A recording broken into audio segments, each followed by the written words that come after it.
Bismillahirrahmanirrahim.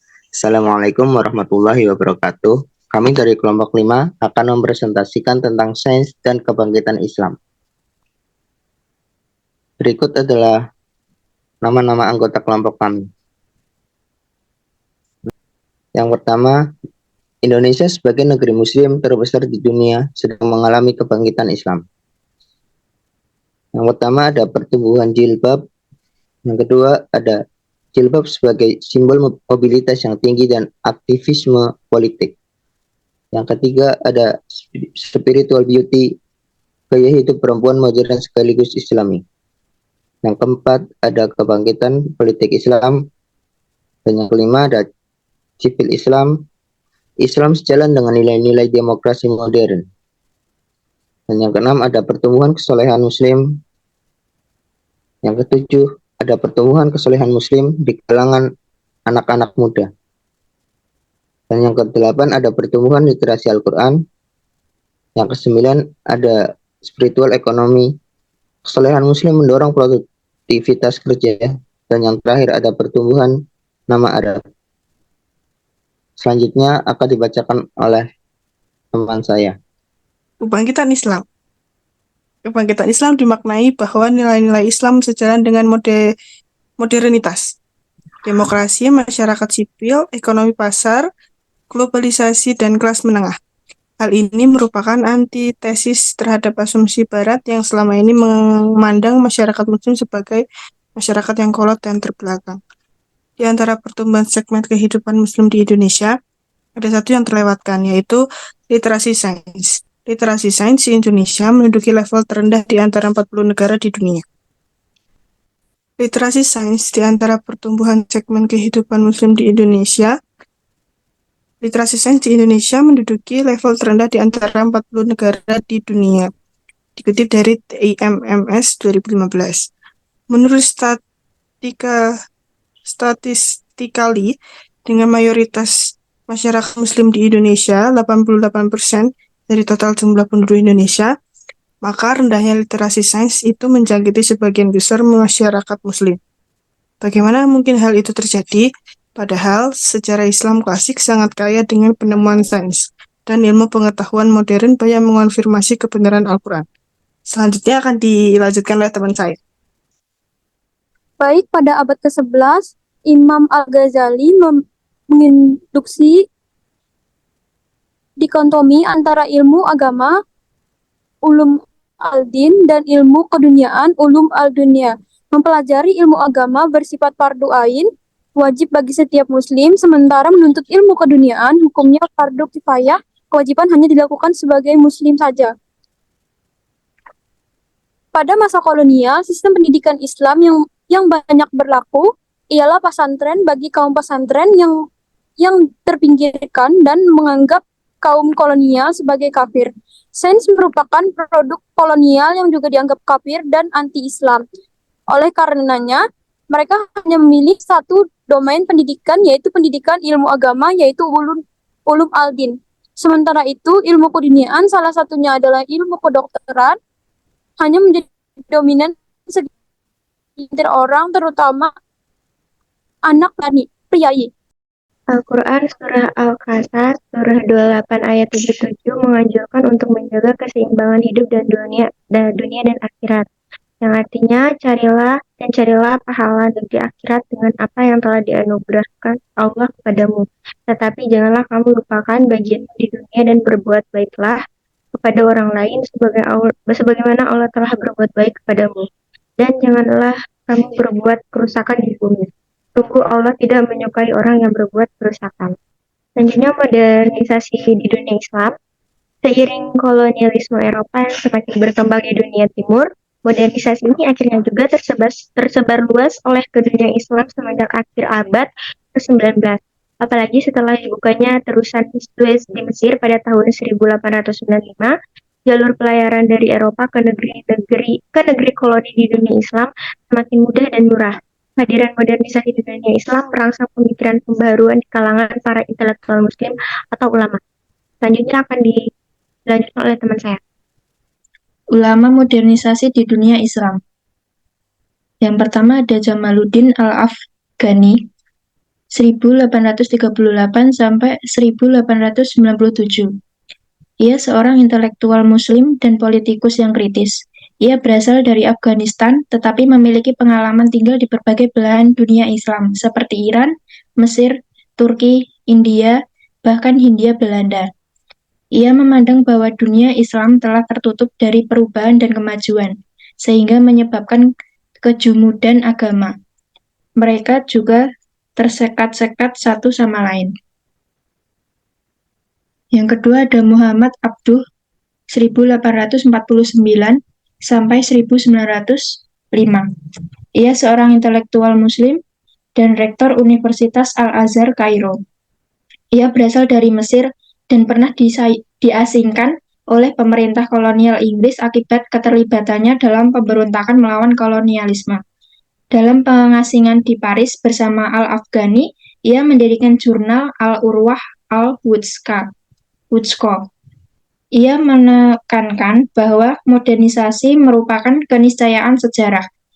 Umat Islam tak perlu mengelak dari keniscayaan ini. Hal yang perlu dilakukan hanyalah merevitalisasi ajaran Islam yang memberikan hak akal sehingga umat Islam bisa menggunakan untuk berijtihad menghadapi dunia modern. Selanjutnya akan dibacakan oleh teman saya. Oke, yang selanjutnya yang ketiga ada Rashid Ridho 1865 sampai dengan 1935. Ia merupakan seorang intelektual Muslim dari Suriah. Pada mulanya ia merupakan pengikut Sufisme, tetapi kemudian mengkritiknya bersama Muhammad Abduh. Ia mendirikan jurnal Al-Manar. Ia berpendapat bahwa ini dapat diatasi dengan kembali ke prinsip-prinsip dasar Islam yang menekankan akal dan ilmu, serta mengoptimalkan potensinya melalui ijtihad dalam menghadapi realitas modern. Selanjutnya, modernisasi di Hindia Belanda. Indonesia pada awal abad ke-20 ketika modernisasi dan industrialisasi mulai menyebar ke seluruh dunia.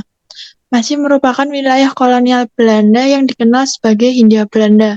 Dengan ditopang politik etis, industrialisasi dan modernisasi mulai menggejala di Hindia Belanda pada awal abad ke-20. Hal ini menjadikan kaum pribumi semakin terpolarisasi dalam beberapa kelas sosial.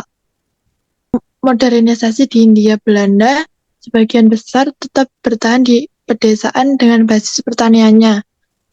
Yang kedua, sebagian mulai terserap ke dalam industri menjadi buruh. Yang tiga, sebagian mulai terserap ke dalam birokrasi menjadi pegawai kolonial atau pangreh pelajar atau perusahaan-perusahaan asing. Yang keempat, sebagian telah tumbuh menjadi wirausaha yang sukses, terutama memulai perdagangan. Selanjutnya akan dilanjutkan oleh teman saya. Umat Islam terbesar di semua kelas sosial ini. Yang pertama, Muslim pedesaan. Mereka merupakan bagian terbesar dari penduduk di Hindia Belanda. Mereka nyaris tak berpendidikan, buta huruf, dan tak memiliki pengetahuan dan keterampilan yang dibutuhkan. Dunia modern yang sedang tumbuh dan berkembang di Hindia Belanda pada awal abad ke-20.